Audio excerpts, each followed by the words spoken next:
Lembaga Perlindungan Saksi dan Korban menolak permohonan perlindungan AG di kasus penganiayaan David Ozora oleh Mario Dandi Satrio. Namun LPSK telah menerima permohonan dua saksi kunci dalam kasus penganiayaan David Ozora. Sudah bergabung melalui sambungan Zoom Wakil Ketua LPSK Edwin Partogi Pasaribu. Selamat sore Pak Edwin. Selamat sore Mbak Rifana.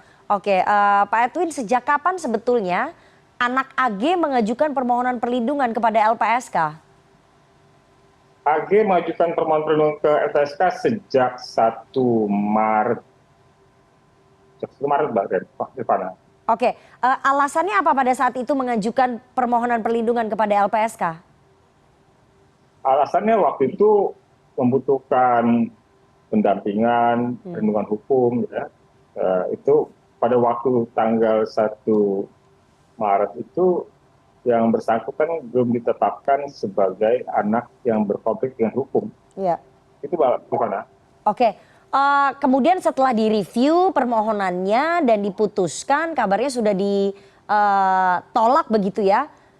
Kemudian Ya. apa alasan keputusan LPSK ini menolak perlindungan kepada anak AG ini? Ya, pertama Mbak Rifana, yang prinsipal bahwa AG telah ditetapkan sebagai anak yang berkonflik dengan hukum. Ya. Karena dia anak yang berkonflik hukum, tentu dia bukanlah subjek perlindungan dari LPSK. Ya.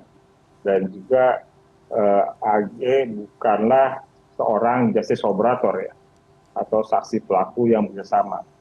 Kan proses perkara ini bukan diungkap oleh si pemohon atau AG.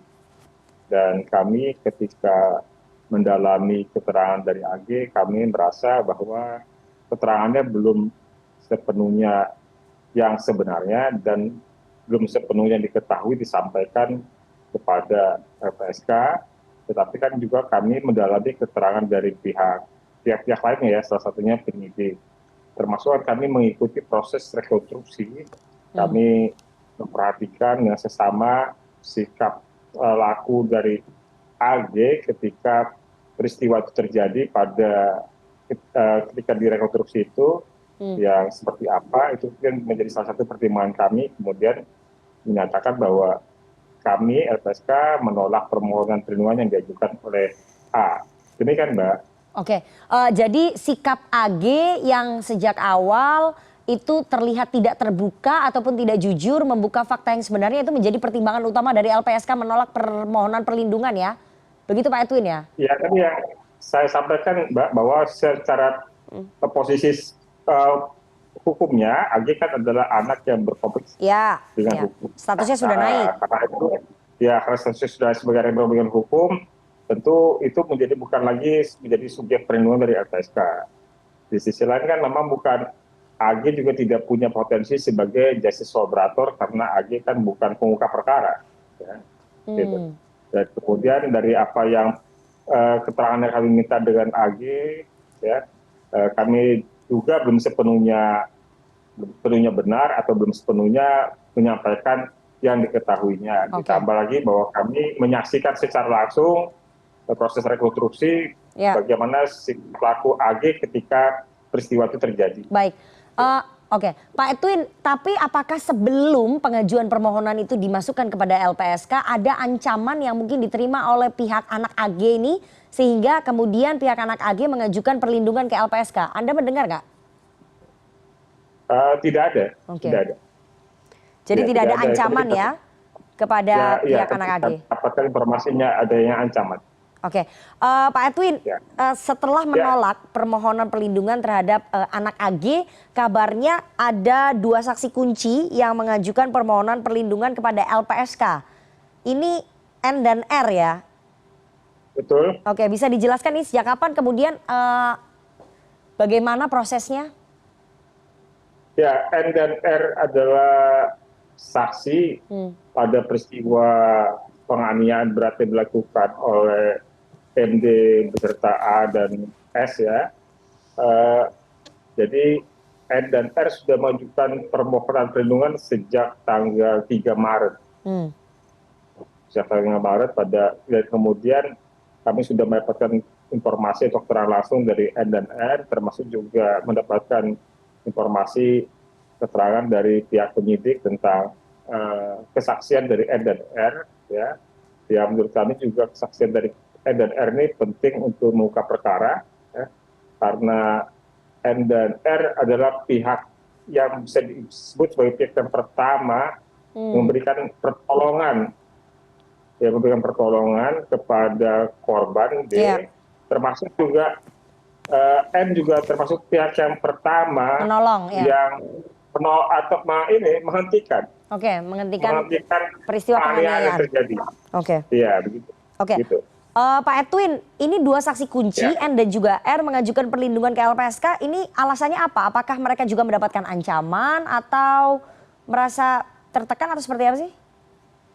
Ya pertama yang saya sampaikan begini Mbak Rifana, bahwa penganiayaan berat merupakan salah satu tindak pidana prioritas yang diatur dalam Undang-Undang Perlindungan Saksi dan Korban. Jadi dalam Undang-Undang Perlindungan Saksi dan Korban, salah satu tindak pidana yang prioritas adalah disebutkan secara eksplisit yaitu tindak pidana penganiayaan yang berat, gitu ya. Nah kemudian N dan R ini sejauh ini tidak ada ancaman yang mereka alami atau dapatkan, tetapi mereka lebih butuh dukungan psikis, ya, dukungan moral. Jadi keberadaan LPSK ini mereka harapkan membuat mereka jauh lebih nyaman lah berhadapan dengan proses hukum sampai dengan di pengadilan nanti.